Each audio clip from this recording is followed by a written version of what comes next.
Hi, Boker Tov.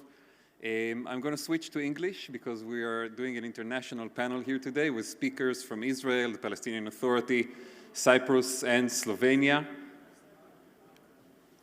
Okay.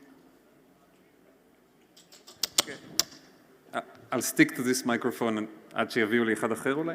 יותר טוב? אוקיי. טוב, אז אני אתחיל מההתחלה. נעבור לאנגלית, כי יש לנו עכשיו פאנל בינלאומי, דוברים מכמה מדינות, ישראל, הרשות הפלסטינית, קפריסין וסלובניה. From the Israeli side, the two Gidons, Gidon Bromberg, who is the Israel Director of EcoPeace Middle East and a very important partner in the organization of this event today. Gidon, please join us on the stage. And Gidon Bachar, who is a climate envoy at the Israeli Foreign Ministry and doing important work over there. And we'll ask him what that means, מה המשמעות של התואר הזה. From the Palestinian Authority, Dr. Shaddad Attili, former water minister of the Palestinian Authority. And a guest who joined us from Cyprus, Kostas Papanicos. He's a senior advisor to the president of Cyprus and a well-regarded expert on issues of climate change, and we'll hear from him. And joining us by Zoom, I hope we already have the connection with us, Tanya Miskova from the Foreign Ministry of Slovenia. Tanya, can you hear us? Yes, can you hear me? Yes, and we can see you. Hi. Tanya is, as I said, from the Slovenian Foreign Ministry, and she is an expert on everything that has to do with water, and we'll hear a really fascinating perspective from her from the Balkans that will be relevant to the discussion we're going to have here. Because the main focus of the panel we are going to have is on the Middle East and climate change. Can the crisis become an opportunity for cooperation? And Tanya will give us some interesting information and ideas about that from her part of the world. I see the connection is a bit shaky. I hope it will be better as we start. I'm going to take a seat and we'll begin right away. And again, thank you to everyone who joined us. Gidon Bromberg, I want to start with you. Everybody here in the audience, the people who are gathered to listen to us, I think cares about the issue we're going to discuss.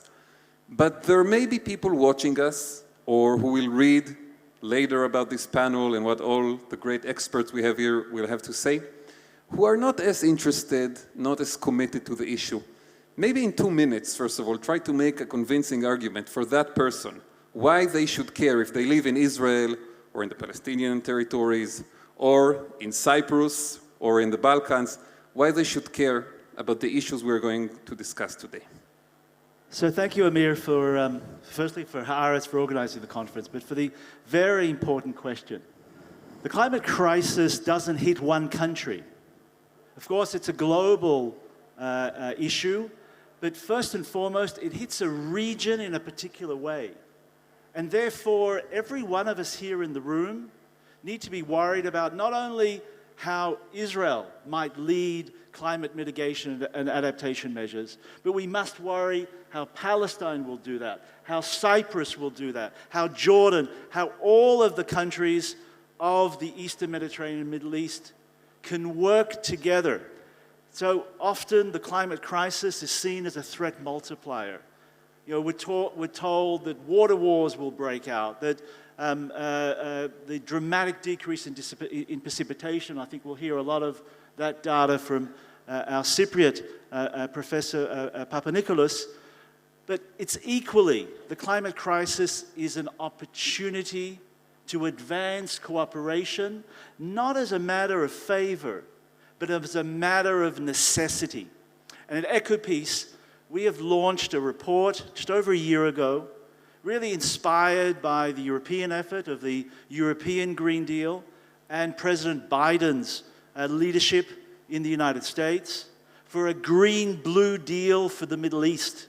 Because we need to work together to fight the climate crisis. And first and foremost, Israelis and Palestinians need to be working closely together, particularly on water issues. So I want to take right on that issue and ask Shaddad Attili, who joined us, the former, as I said, water minister of the Palestinian Authority. First of all, an easy but at the same time difficult question. can Israelis and Palestinians really work together on these issues at the same time that we are dealing with the 100 years conflict and the occupation and terror attacks and all the other things that make many more headlines usually than cooperation on water? But let's try another microphone. Let's see if this one works better. Oh, now we can hear you. Okay, let me, Amir, first thank you for your kind invitation. This is an opportunity that you hear from a Palestinian who doesn't come from the Palestinian Authority. He comes from the occupied territory, and he comes from the place that we wish to become the Palestinian state. Now, if your question is serious, then the answer should be really serious. If we are really serious to cooperate addressing climate change, we can really achieving it. I didn't understand Hebrew, but reading about Israel climate change target, and you fail to reach the target that you put for 2020, and you fail because your Minister of Finance and your Minister of Energy didn't adopt the plan, that means politics here comes first. It comes at the expense of climate change. And why I'm giving this example about failure while we are here to give some hope? Because we don't have to, we can also talk. Yeah, because also the issue of cooperation, it's a political issue. So if we are serious, okay, then let's this cooperation come first. People question my presence here today, saying, Shaddad, how come you go to this Israel climate change conference? How come there is cooperation with occupation?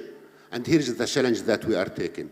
If we are really seriously, we would like to make a breakthrough, then let's, as you said, Gideon, okay, we're having an issue. We're having an issue that really affects us all, whether Muslim or Jews or Christian, whether Israeli, Palestinian, Arab, Cypriot, whoever. It hit us all without making any differences, without making any preferences, okay? This is a climate change that it's not created here in Israel. Even Israel is an industrialized country. It's not even created by the Palestinian, but we are the one who's bearing the consequences.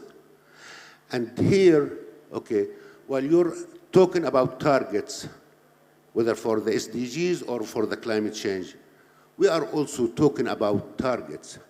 And you know, we remain, as Palestinian, we're looking that you end the occupation, and we're looking also for cooperation. And the first, Amir, before we talk about cooperation, you know when you enter a Palestinian city or town, there is a red sign that you Israeli, you're not allowed to enter, and you are under legal responsibility if you enter a Palestinian town. Cooperation is between people, and you are welcome as visitor, neighbor, but you are not welcome as occupier. Okay, I'm saying here words not to please you. I'm saying here words that represent 14 million Palestinians. You know, sorry if I'm long, but just give me just 30 seconds. We are 14 million. I'm saying this because almost of you doesn't know what's happened behind the wall and what's happened beyond the siege. We are 14 million, 7 million here in the Holy Land, around 2 million in Israel, and the rest in Gaza Strip, West Bank, and East Jerusalem. But unfortunately, you don't see us. And unfortunately, your climate change plan doesn't really take into consideration the Palestinian. And to conclude, yes, we would like to work together. And we would like to share benefit instead of sharing pain. And this is what we do.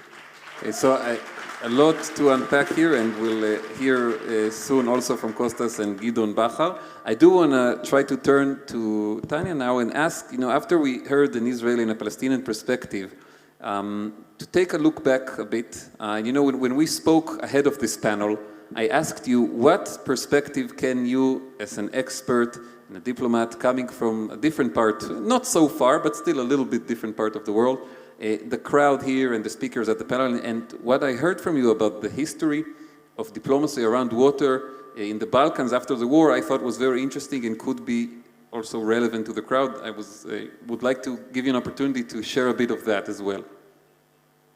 Thank you very much, Amir, and thank you to the organizers for inviting me. Yes, we have a very interesting example, and I think it's a good role model for other regions. You probably all remember the bloody conflict in the Balkans in the early 90s, mid-90s. And after the peace agreement in Dayton in 1995, nothing much happened for about 5 years. No agreements between the former warring countries, no cooperation. And then, you know, there was this political momentum and initiative that coincided with, I would say, very technical need on the ground. So you had kind of a combination of top-down and bottom-up happening about the same time. You had the need to agree on a navigation on a river, which was formerly part of one country. It was an internal river. And then suddenly, after the war and the emergence of 5 new countries, you had a river, you know, that ran through 5 countries. So you need to establish, there was a need to reestablish navigation on the river. So out of this very concrete technical issue, the need to reestablish navigation, and the political initiative of the Pact for Stability for Southeastern Europe, which was an international framework to, you know, create stability in the region. So these two merged and came up with an initiative for Sovereign River. And the first negotiations on how to manage the river started, you know, with the help of international negotiations. And then soon they realized that they can leave it to it's better if they leave it to the experts. So the experts, of course, these were tough negotiations because countries had different priorities, interests, but they were actually extremely efficient. Many of them knew each other from before. And they came to an agreement in only 9 months. And I think it's a record in terms of international river agreements. So this expert agreement was then approved by the politicians without changing one comma. So then they established the commission and the cooperation started. And through this cooperation, trust was gradually established and enabled cooperation in other areas. And more agreements, etc. So today, the Sovereign River Basin Agreement and the Commission, they rank top in the world in terms of their contribution to peace and stability in the region. So I'll stop here and can explain things perfectly. So this is such an interesting recent historical example. I want to turn to Gidon Bacher here from the Israeli Foreign Ministry. We hear here a story from Tanya about just such a short time after a terrible war, the rival sides come together, and actually the first thing they get to agree on is water. Can we imagine, maybe a bit late to the trend, but some breakthroughs in that department here, in our region, with our immediate neighbors?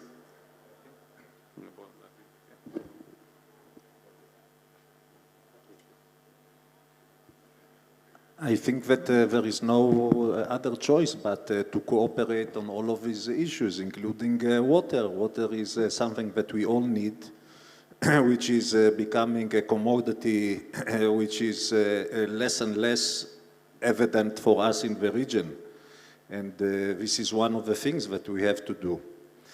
With your permission, we have heard a lot before also from previous speakers about the situation of the Middle East and how the Middle East is being affected by climate change and how serious the situation is. And I think that this is something that we must be aware of and raise the awareness of all of us to the situation, because the situation is really deteriorating and very fast, faster than we realize. And if we want to avoid the very vast negative impacts of climate change on our region, we have to develop an alternative vision for the region. And this alternative vision is a vision based on regional resilience to climate change, what we call in Hebrew, חוסן אקלימי אזורי. Regional resilience to climate change, this is what we have to build together now. And this is, we don't want this to remain as a title or as a slogan, we have to understand what it means.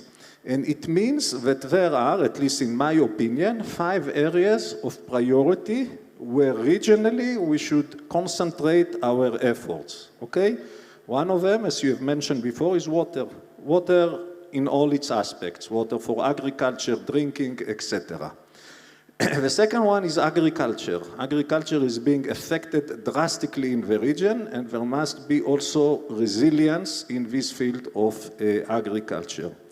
The third area in which we have to build regional resilience is food security. Not many people know that the Middle East imports most of its food from outside the sources, from outside the region. In some countries, it is even more than 90% or even more. So there must be more capacity of producing food locally, and this can be done also with alternative proteins and food which is produced today in a laboratory. The fifth area of cooperation is what we call nature-based solutions, or saving the natural habitats like forests, like marshlands, wetlands, seas, etc. And so these 5 areas are the areas where we should concentrate our efforts in order to achieve regional resilience to climate change. If we do not reach this resilience, we all be affected in a very dramatic way that we even cannot understand and foresee now. So these are the 5 areas, and I don't want to take much time, but later on I will also elaborate on more specific areas of cooperation. And what is being done. I want to turn to Kostas Papanicos, who came from Cyprus to join us, and ask you, you've heard some interesting perspectives here, Israeli, Palestinian, Slovenian, and Cyprus also has a very unique look at this issue, and you specifically also have done a lot of work that comes out of the local story and tries to turn it into a regional sort of cooperation and even pan-European. How do you do it? Because everybody here has the right ideas, but there's also a question of, like Shaddad said, politics, public opinion. How do you get over those hardships? Well, this is the how many billion dollar question. Indeed. Actually, it's an existential question. If we don't address this crisis, we're doomed. It's really the biggest crisis that human race faced in its history when we acquired some sort of intelligence. So we have to use it and address the issue. There are 2 issues, really. One is bring the microphone a bit one closer. is mitigation. We have to really remove the causes of the problem, and that's a global issue. We put it there, we have to take it out, and I want to make a point that is not really well known in our region. As a region, because we are fragmented in small states, but if you take our geographical region, we contribute to greenhouse emissions as of last year more than the European Union together. Who do you count in this grid? Yeah, in the region? European Union also is a bunch of countries, so we are here, but we don't group our contribution to this problem together. Last year, we have actually the same population as Europe, about 450 million, so does the European Union. Our emissions in the region have exceeded the European Union last year and is growing. European Union is now less and diminishing. We have to do something about that. And this is a result of policy differences. It's basically energy. It's energy. what the problem is the whole climate emerged because of the need of our species to do efficient energy, and our civilization is based on that. We have ways, we have the technology, we have the know-how to do it better without the problems. That's the mitigation, but it's part of the solution and also in our region. B, the regional aspect. The impacts will differ. It will be very different in Northern Europe, it will be different in the Balkans, it will be different in Canada, Siberia, it will be different in our region. But it will not be different from country to country. It will not respect borders. It will not respect conflicts. It will not respect short-term problems. And therefore, if we want to address the impacts, which in our region are going to be dire, really, Gidon said it, we don't know what it means to have 5-degree increase vis-a-vis the 1.5 that is the global.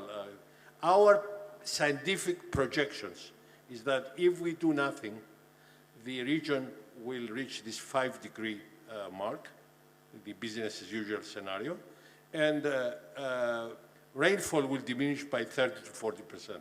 What does that mean? Absolute disaster. We don't know because there will be collapse of the economies, collapse of societies, and any of the problems we have now will look like a little cold compared to cancer. We don't know what it means. We have to do something, and we have to do it now. And we have to do it regionally.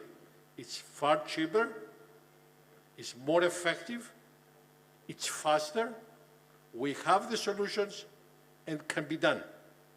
Why aren't we doing it? There is no rational answer to that. I'm returning you the question, you did that.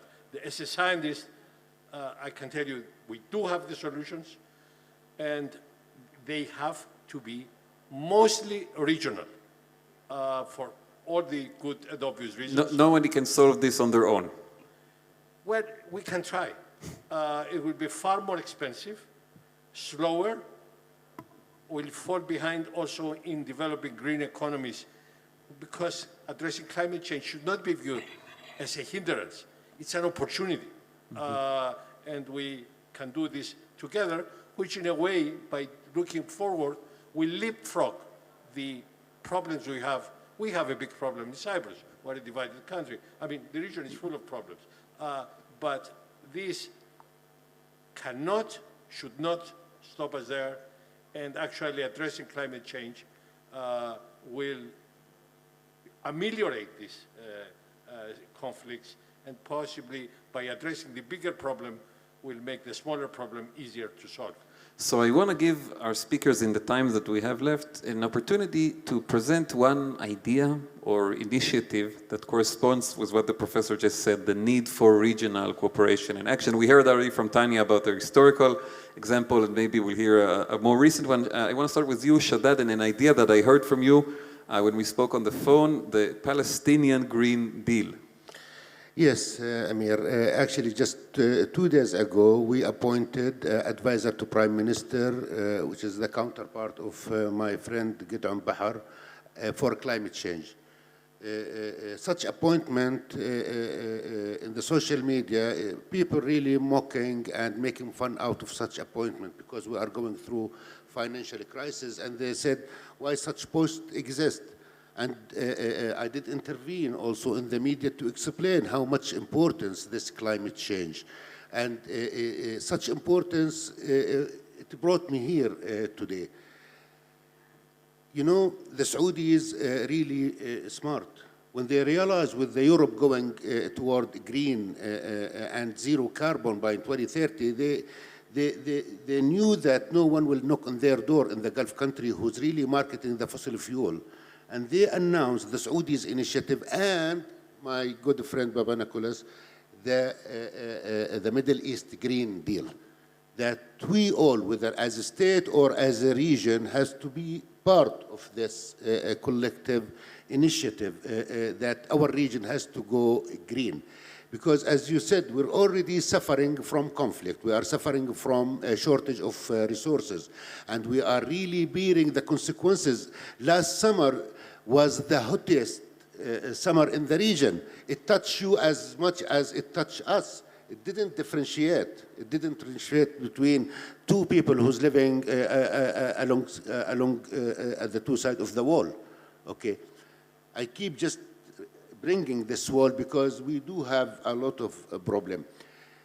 Let me just take this opportunity. I would like to really to welcome this green-blue deal. You know, what I like about it, that an Israeli is saying, hey guys, would you please resolve the water right conflict? Let's give the Palestinian back their water right, because here is a serious issue that we have to work together, which is the climate change. And Gideon keep mentioning this example. When there is lack of energy in Gaza, our beautiful sewage treatment plant, because we built the most beautiful one and the most advanced sewage treatment plant in Gaza, they're not functioning because there is lack of energy. And that makes sewage discharging to the sea. And Gideon keep reminding you of this example, that the sewage doesn't remain in Gaza. Here you're referring to Gideon Bromberg, Yes, sitting on the right, Gideon. because we have two And- Gideons next to one another, Yeah. just so we know who we're quoting. So this sewage doesn't remain in Gaza, despite it killed 3 years ago one of the kids who they are swimming in the foam of the sewage in our sea. So the sewage goes up, it reaches to Ashkelon. Ashkelon facility, it's responsible for 1/3 of your water supply. It has been forced to be shut down because of the sewage coming from Gaza. And at that time, my good friend Gideon, Israel realized that they have to provide Gaza with electricity to make these functioning. So despite the conflict, and this is bring an example that there is something that we have to do and to work together, whether we like or we don't like each other. It's a must working together. And this is my good friend Papanicos, that with the Cyprus Institute, and you are in charge of this climate change for Middle East and the East Mediterranean, let's put together this effort and presenting one plan, whether to the upcoming COP27 that takes place at Sharm el-Sheikh, or also to the globe, because our region has to come, despite the conflict, has to come with an example that provide people hopes, that those people who's fighting for everything, they came and they made their mind that this is something that they are now addressing because they are suffering from the consequences of climate change. Mm-hmm. With this, Amir, we put an initiative, a Green Deal, and please, please take my words. You, Israel, you are part and you are a signatory of a Basel Convention. You are a signatory of climate change protocol, Paris Protocol, the Biodiversity Convention, the Desertification Convention, and guess what? Palestine also is a signatory for all of these convention. So this is what I'm saying, my good friend Gideon, that we are already in agreement because we are both signatory to this obligation under this convention. Mm-hmm. We don't need even to negotiate.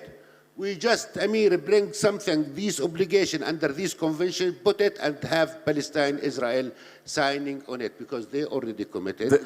And let's work together toward meeting our obligation under these international Sounds so easy when you say it, Shaddad, but maybe it is. We have just over 10 minutes. Tanya, I want to also give you an opportunity to provide us with an interesting example from your area of these cross-border regional kind of cooperations, and we'll also be from Gideon Bachar and Gideon Bromberg. So the stage is yours. Thank you. Yes, we definitely need to create these positive interdependencies. I'll name a few cases from our region. In 2016, we established a drought management center for Southeastern Europe, which is a very good instrument in addressing the advancing climate change effects in the region. And there are also other regional initiatives, because climate change also represents, as Guido Bromberg said, a really excellent entry point. For example, when you want to establish cooperation between countries that are not too friendly and there's lack of trust. So, for example, we have, of course, other river basins in the Balkans where the cooperation is not as good as on the Sava River. We have, for example, the Drin River Basin, where the cooperation is being now, I would say, encouraged through climate adaptation issues. So encouraging joint climate adaptation planning is a very good way to establish trust and create these positive codependencies. And the third example is a recent one where we established a 5-country biosphere park where 3 rivers are included. So it's the first such example globally where 5 countries established a joint national park and actually therefore blocking some plans by private businesses to do some projects like dams and other projects that would really negatively affect on the local ecosystems, that would destroy the marshes, etc. So actually through this ecological initiative, we managed to preserve this very large area, enable sustainable development, but while preserving all the habitats and the rivers. So I think these are 3 different but good example of also how climate can be a conduit for cooperation and trust building. That's fascinating to hear. Gidon Bachar, one example that made the headlines last year here in Israel was the water agreement with Jordan. Maybe a few words about that. I think this is a wonderful example, and I know Gidon Bromberg more than 20 years, and I know his passion about it, and this is the work of one person with his team for 20 years, and he has achieved it, and it means that if you insist on something, if you are a man or woman or visionary, you can achieve things in this region. And things that we didn't think that were possible years ago are happening now. So we are living in an era, a time of possibilities. There are more and more possibilities for cooperation. I see also in the audience some people who are really doing that in other places, like Yossi in Africa, and things are being done. And I want to say that there is a wonderful initiative by the government of Cyprus, the Cyprus Initiative for Regional Cooperation on Climate Change in the Eastern Mediterranean and the Middle East, which we are very much supportive of. We think that this is an excellent way to move forward. It is done in a very clever way, a very cautious way, but also advances in a rapid way. And we support it very much, and we think that this is one of the main venues to move forward. I can tell you that at the Ministry of Foreign Affairs, we have designated climate change as an area of priority for us. And part of it is also advancing regional cooperation in the field of climate change. And we are already very deep in that. The Abraham Accords opened many possibilities. And if you are looking into the bilateral agreement signed between private sector in Israel and the Emirates, Bahrain, Morocco, and other countries, you will see renewable energy, food tech, agriculture, solar fields, etc., etc. So many things are being done and are happening. And this is good because it gives us a sign of optimism that we can overcome these difficulties and can cooperate together in this region. We must, and I want to repeat this, we must build resilience in the region. חוסן אקלימי אזורי. This is what we need to build in this region, and if we want to overcome the problems of climate change, even if we solve the problems on national level, like adaptation and we are net zero, even if the world as a whole is reaching its targets of net zero by mid-century, but things are not happening in this region, then we are in a deep problem. Yeah. So we really have to work together, and we have to share information and observations. We do not know, and we do not have information, for instance, what is the sea level rise in the different countries of the region. Mm-hmm. We do not have enough observations from temperatures measuring, how it affects the deeper parts of the Middle East, etc. We need to share more information. We need to create networks of scientists, of government officials, even between cities and civil societies, to exchange more and to create the change into more regional resilience. Mm-hmm. Thank you very much. Kostas, I want to give you an opportunity as well, and then we'll have Gideon say the final word. A bit about, initiatives that are already happening that show the potential for these kind of regional cooperations. Well, already we have a wonderful example. The Green-Blue Deal is really a demonstration of that these things can happen. And they're not costly, actually, they're much more effective of spending the money instead of doing it nationally. So that's the way to go. More interconnectors, water and electricity, and sharing energy and water. There are two interconnectors being discussed. Already John Kerry mentioned one of them, the so-called Africa-Europe interconnector, originating from Europe, Cyprus, Greece, and then to the continental grid. And there is one more advanced in planning, which is the Asia-Europe interconnector, originating from Israel, going through Cyprus, Greece, again to the continental grid. Is far more important than it appears at first sight, because it's the cheapest way to allow penetration of renewables. There is a limit to how much renewables we can install. Everybody says, why don't we fill every roof with photovoltaics? We cannot, because at night we have to do something else. Interconnectors allow, for complex reasons, far easier penetration.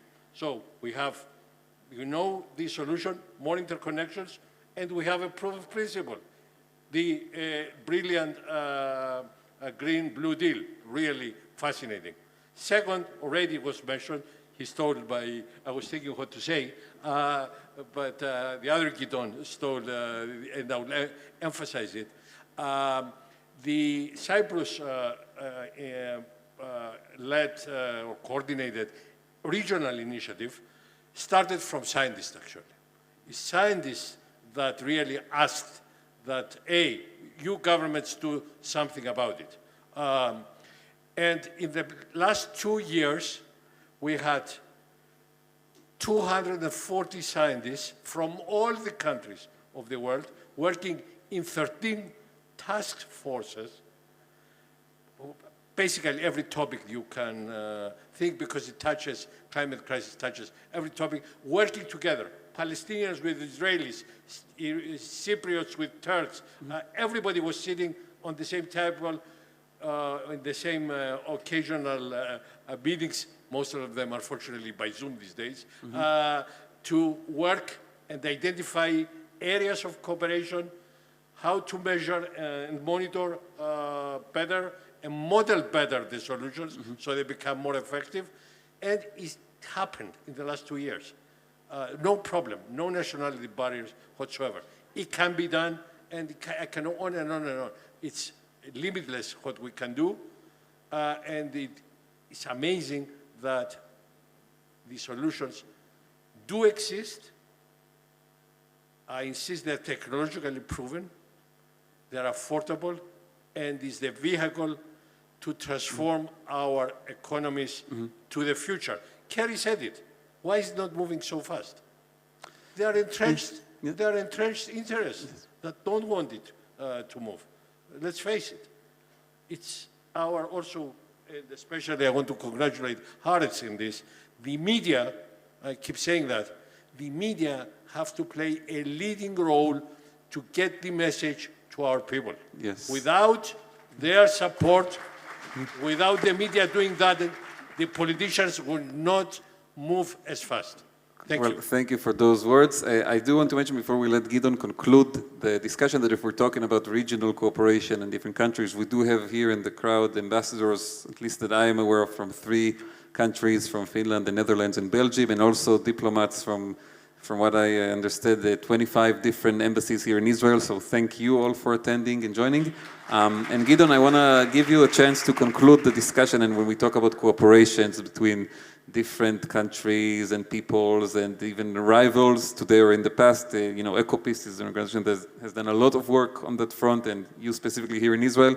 How do you stay optimistic when you look at the darkening picture? I know I asked you the same question on the Haaretz podcast 2 days ago, but your answer was so good, I said, let's repeat it. How do you keep optimism in light of what we are seeing, which is really a deteriorating reality? So firstly, I'm inspired by young people. At EcoPeace, we work in high schools, with universities, with young professionals, Israeli, Palestinian, Jordanian together, and they are committed.